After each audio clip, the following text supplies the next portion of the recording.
Hey everybody, it's Sophie and Marco dishing on the movies, and we are the only YouTube movie review channel that reviews movies in terms of food.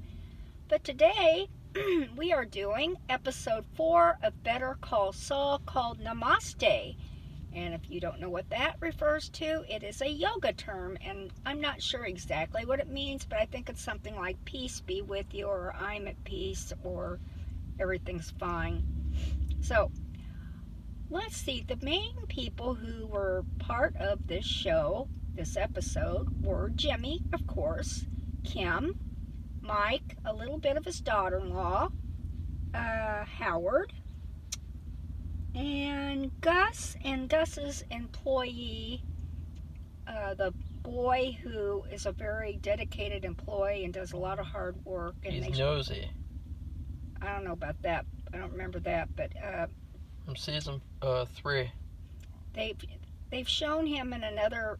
He had a major part, pretty much in another episode, which I think, like he said, or another season 3, and he was really trying to stand up for the place where he works, the chicken place, and Gus, and so he's very dedicated, and he's a very hard worker. So you'll see that in this episode.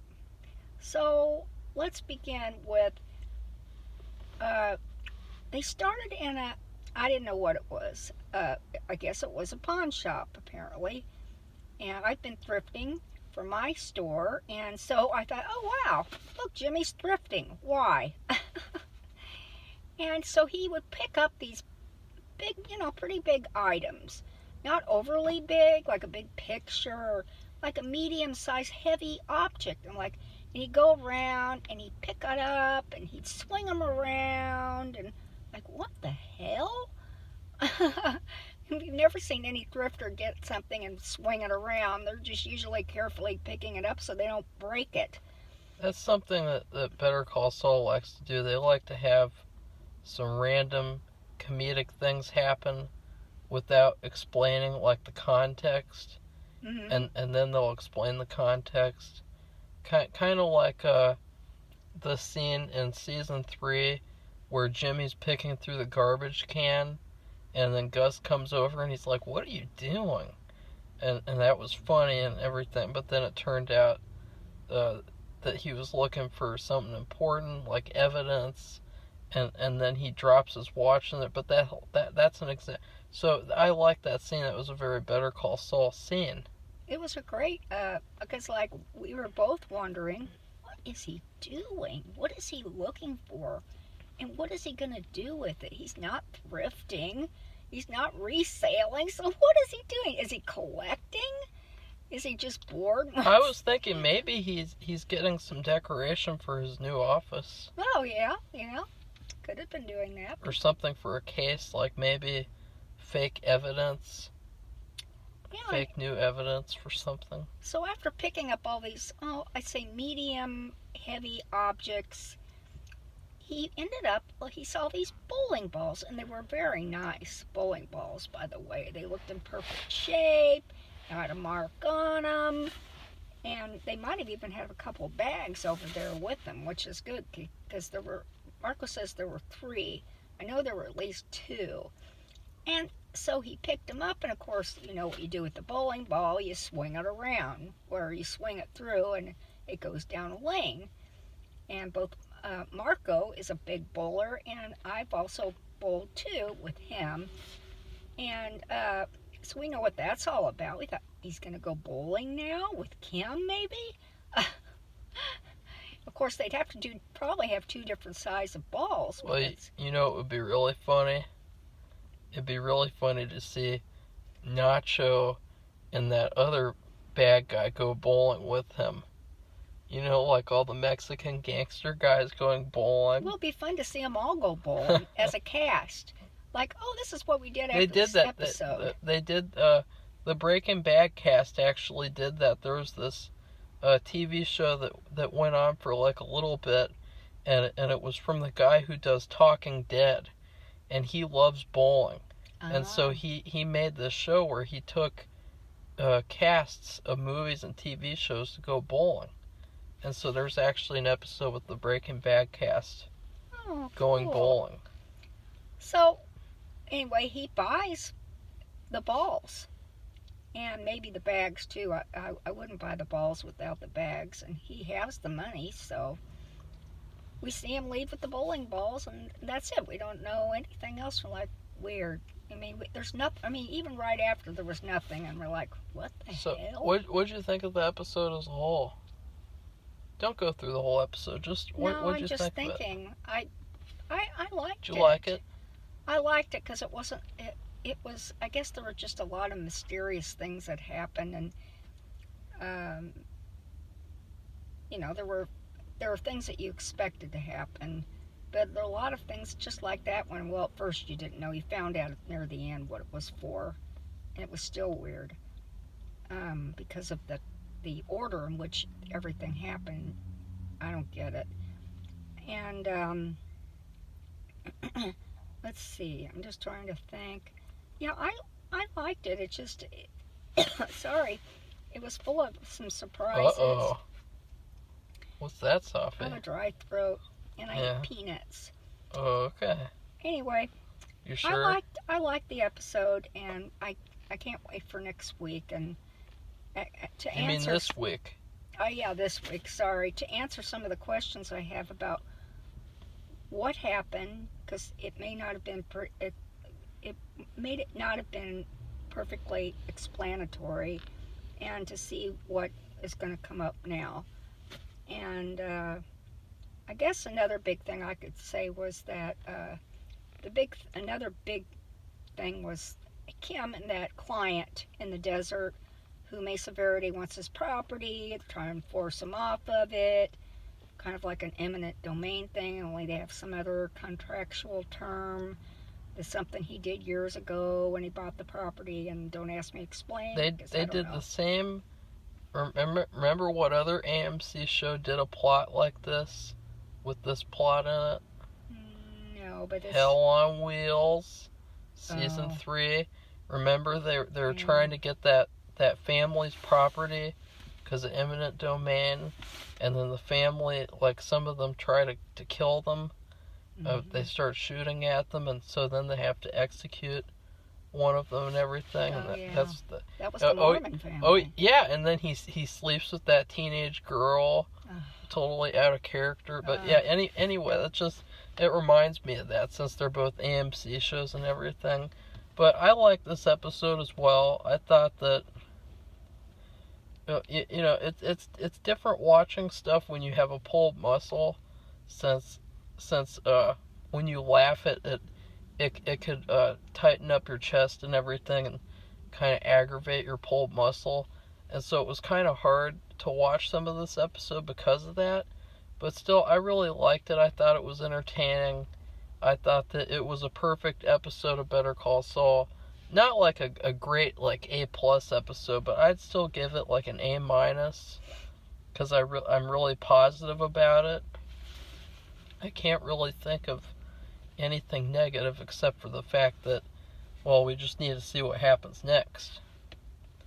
I thought that the whole plot with Kim, it's just predictable because she's done all this evil stuff, and so she's starting to pay for doing that. She's starting to when she's getting karma.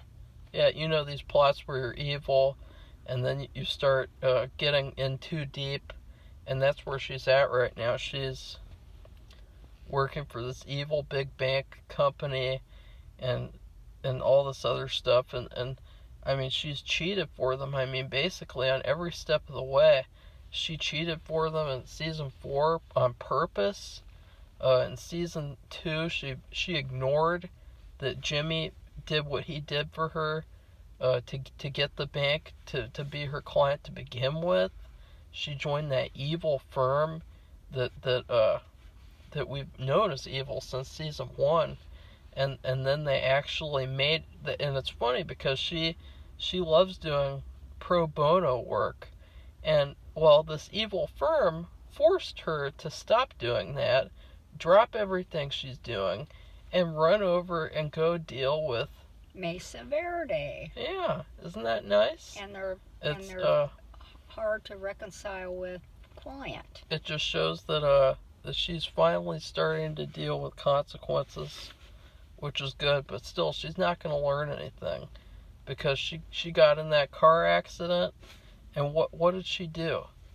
She basically sped up even more in season 4, and she got even worse and worse. She joined that huge firm and everything, and she's taken on those cases at the courthouse. I mean, she's really she's cuckoo.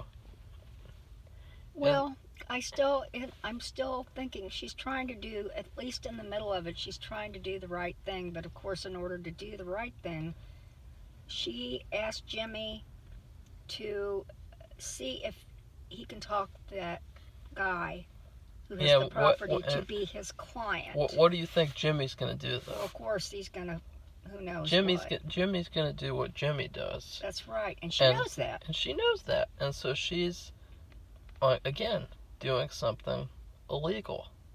Yeah. For quote-unquote the right reasons. Yeah, I was going to say, guess it's whenever it serves her purpose. Yeah, whenever it serves her or her conscience. Maybe she wouldn't have cared if the guy hadn't have called her out and said, "You're a bitch." Well, you're all alike. You're all she's not like them at all, but she's trying hard not to be, or to pretend like she is. I mean. Well, she's like Chuck. Yeah, but I mean, her growing up was a lot different than some of those others. Some of those others she's working with or for were privileged, had probably a privileged background, and I think her mother was like a lawbreaker. I mean, this is what she revealed in the last episode, and it really was very minimal, but it sounded like her mother like left in the middle of the night, didn't pay the rent, and maybe something like that. And that wasn't even completely revealed, but she said something about having her nighties and getting up in the middle of the night. What would you rate this episode, Safi? Well, I give it an A. An A? Yep. Okay. Well, in terms of other things, I predicted the thing with Howard. I thought it would have been bigger, like him asking him to take over the company. Something like that. Nah. Wouldn't give up that money and that ownership. Yeah, what Mark was talking about, I guess we were real. Howard had been wanting to see Jimmy. He said this a few times. He told him, Howard wants to meet with me. I guess I'll go meet with him. And he offers him a job, which is like, huh? What? That's pretty hilarious after all the stuff that he's done. Season 3 and so forth. The whole thing with Chuck. Remember when he helped him set up that whole encounter where he was like a witness to Jimmy breaking in and destroying the evidence tape and quote-unquote threatening him? He helped set that up as basically it's a manipulated evidence. It's like a trap. Well, it's called, tampering with evidence. But yeah, I predicted that because there's going to be an episode pretty soon called JMM. And so I thought that would be Jimmy McGill something else. Because I'm still calling him Jimmy. I'm never going to call him Saul again. Yeah, I don't like that name anyway. Even though there's a famous children's author named Saul, I don't like the name at all. Well, the thing is that we know him now, and we know his character, and so it's impossible to look at him as Saul anymore, and call him Saul. Yeah. But in this episode, anything else? The thing with Mike was good. I want to see where that goes. Yeah, Mike had a big thing, and he wakes up in a mysterious. We won't tell what happened, but he woke up in a mysterious place. So where is he? How did he get there? And what's going to happen next with him? And let's see. Do we want to say what happened with the bowling balls, or let them find out about that? Because it's kind of, that's another thing. I couldn't believe it. What he did with the bowling balls. Like, I couldn't believe that he got them. And what was he getting them for? Well, spoiler alert. Okay, this is a spoiler alert. At the end, he throws them over a fence, and they all land on Howard's car. Namaste. With the Namaste. That's his license plate. Yeah. And so that's how the episode almost ends. But so we're wondering, like, why did that happen? Why did he do that? He bought the balls before the meeting with Howard, so it doesn't have anything to do with that meeting. No, it's not as a result of, well, it is now, but he didn't know what was going to happen at the meeting, because he was just as surprised as we are that he was offered a job, because he thought he'd be the last person Howard would offer a job. But that was just weird. And I still don't understand why he offered him a job, even after listening to what he said. I'm like confused, and to me it must have something to do with having a guilt complex. I think they were hinting at Kim told him to offer him a job.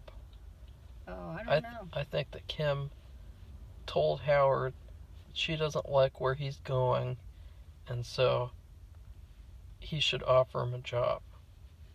That's a very Kim thing to do. Don't you think, Sophie? Yeah, I never thought about that, but yeah, that seems very probable. So yeah, that's pretty much it. And we both, what did you give the episode? A-. Okay, so we both really basically gave it an A. Yeah. Because an A is an A is an A, plus A minus A is A. And keep up the good work. What? Who? People who made the show. Keep up the good work. Yeah, keep on improving and making up for season 4. Which was trash. The garbage season. Which is terrible. And it shouldn't be that way. You have no excuse because you don't have that many episodes. You wanted to be like the people who made Andy Griffith? They made 23 or more episodes, okay? Mm-hmm. And you're making how many? 10? 10. Compared to 23, 10. You can handle it because they handled it, so you can Leave it to Beaver. Made up to 34 episodes a season. Yeah. Okay? Yeah. We know about this because we watched them all. All right? So keep up the good work, and if we like it, we'll give it good reviews. And then if we don't like it, we'll hold you accountable and tell you why it's trash. So that's it. Yep. Goodbye, everybody. Bye.